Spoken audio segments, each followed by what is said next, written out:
Hi, this is Joost Van Der Leij, the Fairy King, and I want to talk today a little bit about the Starwood Festival. Um, I was looking at a picture of me that was taken, I guess it was about 14 years ago at Starwood, and one recently, 14 years later, and I'm thinking about what Abe Lincoln said about we all get the face we deserve. Um, you know, And looking at the picture that was taken long ago, I started to reflect on all the blessings and benefits that I have gotten over the years through that wonderful festival. Um, Coming out of my 30s was a very difficult time for me. I had been a solitary practitioner for a long time. And while there are a lot of magicians at Starwood, it's not completely a pagan festival. Some have described it as the cartoon hammer of festivals, and for some it's that. For others that, seek a more intellectual and spiritual understanding, there is certainly a lot to accommodate that.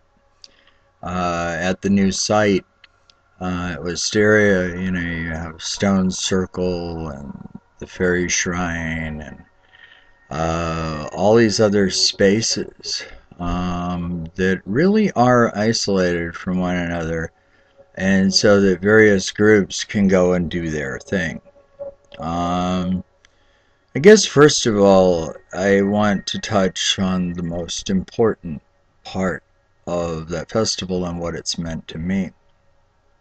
Um, at the beginning was starting to really get into computers. The only experience that I had had with them before was launching missiles in the military, basically.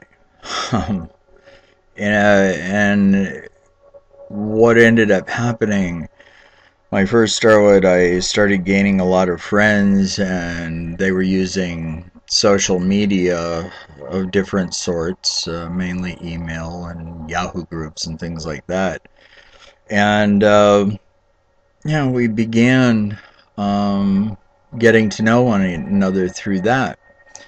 And of course, I spent 3.5 years working as an associate shaman for Alex Gray's Chapel of Sacred Mirrors.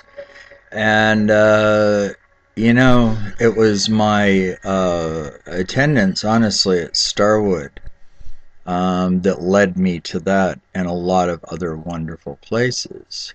Um, my friends started building, and looking at that picture, I went and looked into my address file and realized, and I didn't count exactly, but a guesstimate is 90% of the friends I have, and I have a large circle of them, 90% of that list came out of, Starwood and Cosm and the New York art scene again.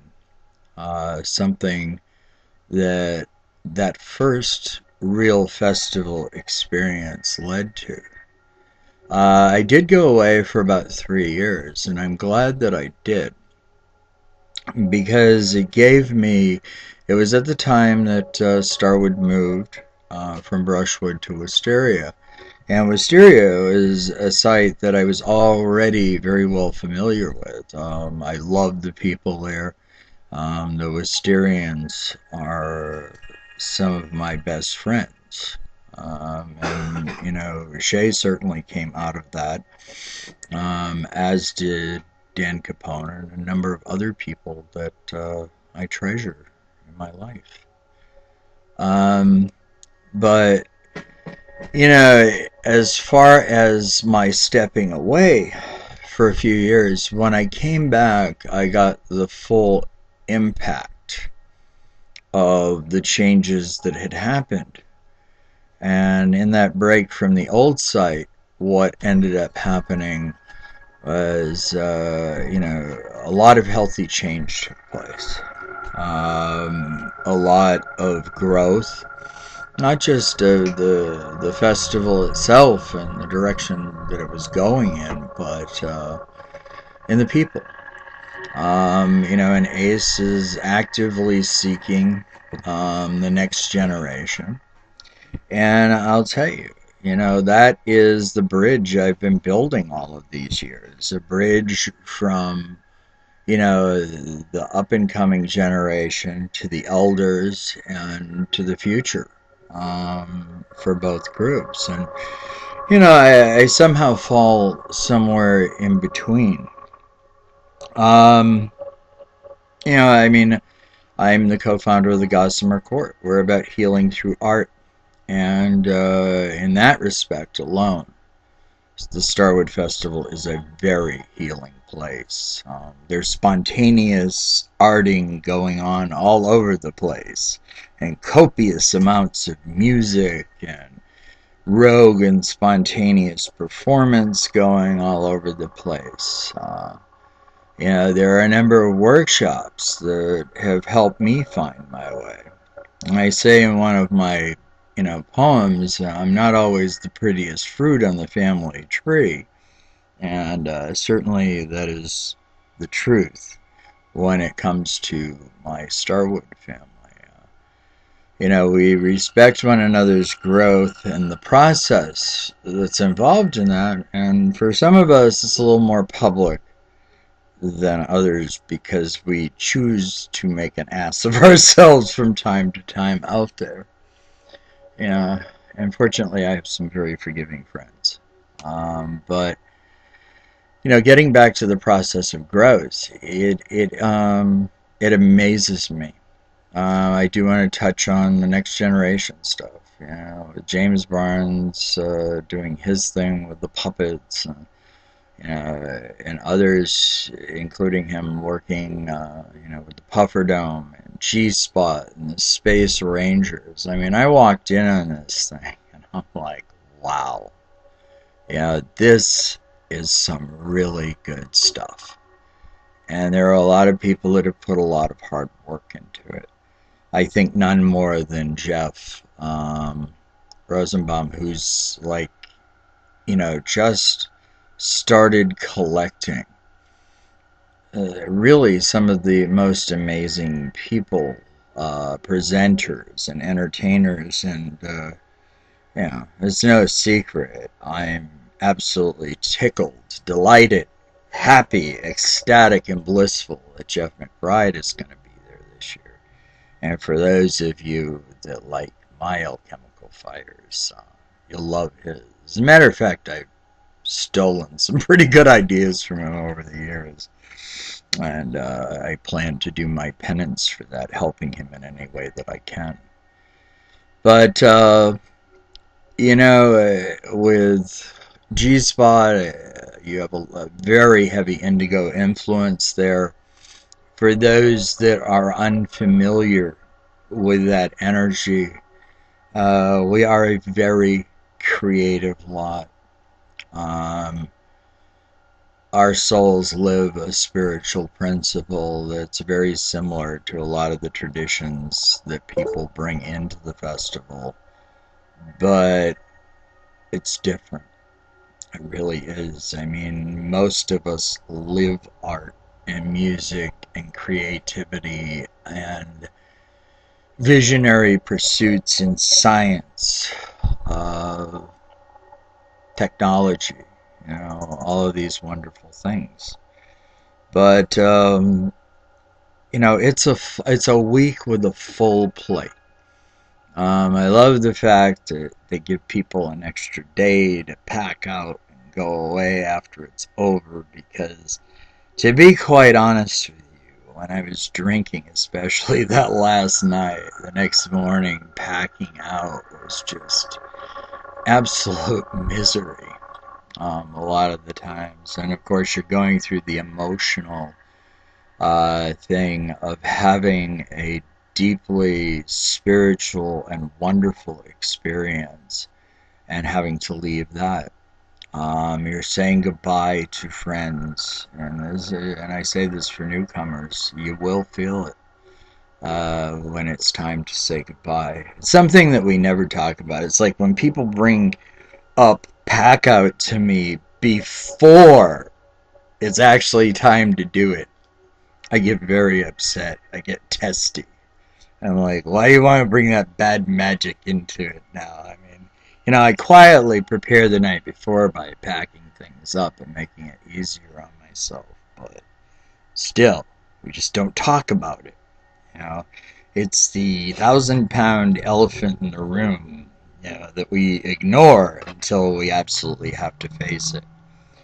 Um, you know, I just can't express enough the gratitude that I have for ACE as a group, and what they put together. Also, the anthill that the Chameleon Club is, supporting and participating in the building and growth of this. Now, I know somebody new listening to this is going to go, what language is this that, the Fairy King is speaking in? So, not that I'm talking down to anybody, because really, we have a language. It is a world in and of itself, within many worlds. Um, if you are seeking knowledge, Starwood is an excellent festival to go to. There's a college there in the form of all the workshops that go on. Your problem won't be whether to go to one. Your problem sometimes will be to pick one out of two or three that you want to attend. And, I'm a triple Libra, so too many choices can be my downfall. But, certainly give that part of it an opportunity. Pawpaw, this shaman has to love it. It's magnificent, and the efforts of, Casey Bradley and his fire crew down there, it really paid off. It's intimate, it's beautiful among all of these pawpaw trees, and, the energy is kept up there all night. I've only been drumming for about 3.5 years, and admittedly, I just couldn't get out of that trance beat, old raver here. But, uh, you know, I, I tell people all the time, you're never too old to start something new. You're also sometimes too old to put up with a lot of noise. But anyway, just saying. Not in festival now. Um, the Puffer Dome, years ago, it's basically an inflatable structure. I say to people, it's like a combination of a parachute, a balloon, and a big top. The acoustics inside are really strange. You can whisper on one side of the room, and somebody else can hear you on the other. So my advice is don't talk shit about your neighbor, or let out the secret wedding plans, or any of that in there. But it's a beautiful thing. It blows up, and there's music and planetarium style projection there. Uh, I mean, it's one of my favorite places there. I mean, I've said a number of times, depending on where my head's at and who's been on it, is my favorite part of that. And that, was designed, with the help of a few others by Joe Rothenberg, who is the president of ACE. And, they took it to people to have it done. I'm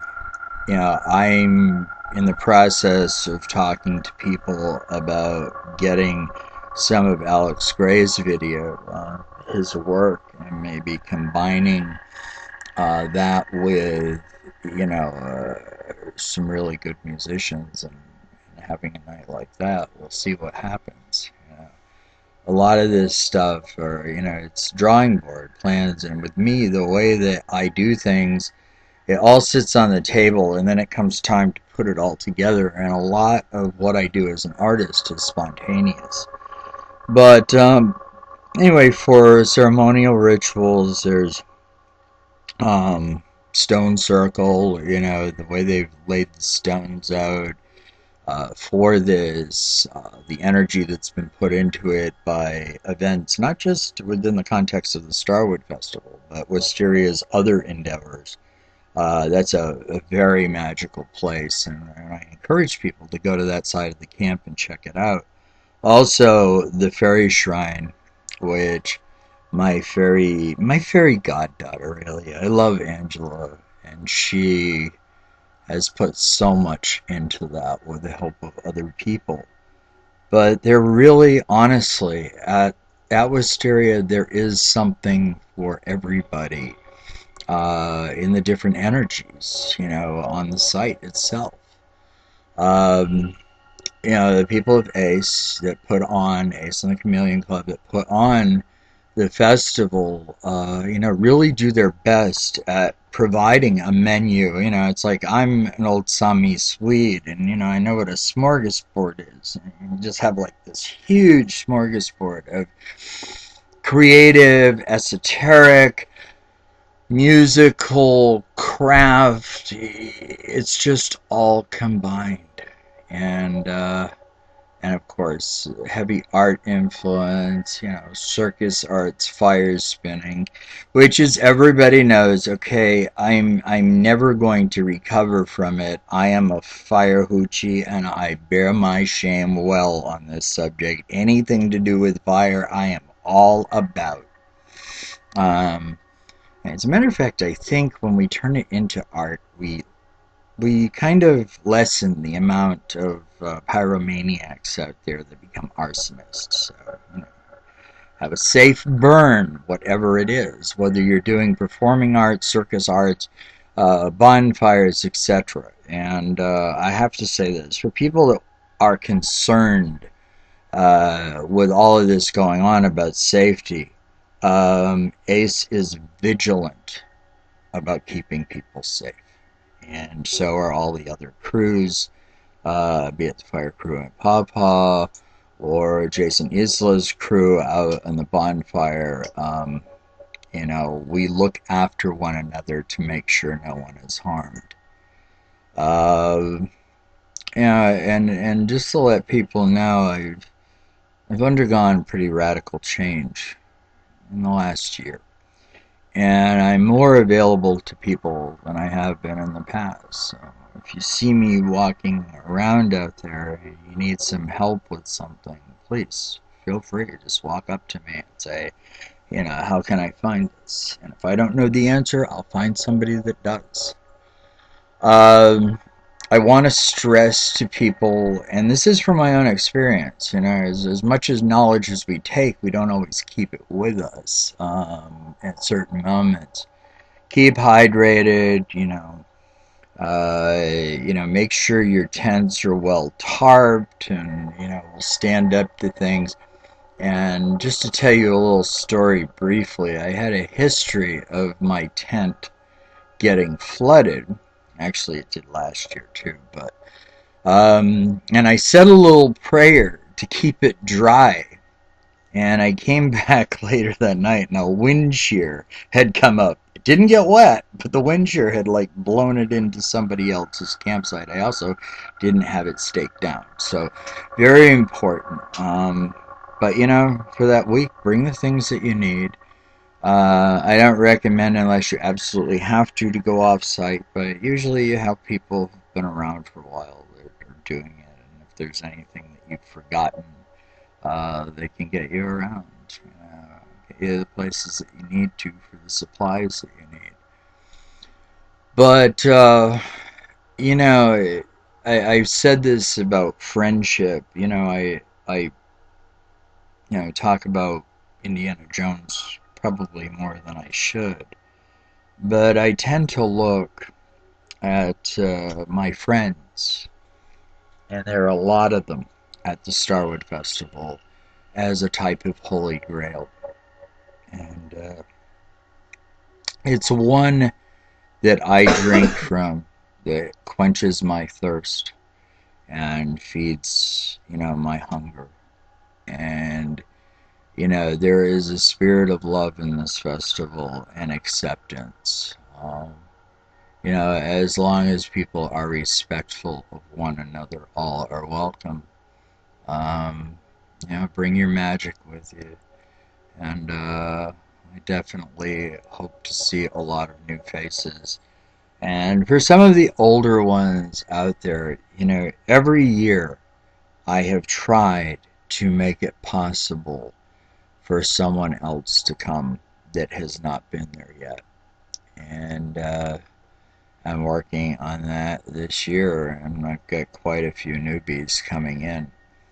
This is a tremendous gift that you can give to people that are ready for it. And I encourage you to do so. Um, you know, with the changes that have gone on, the festival definitely needs our support.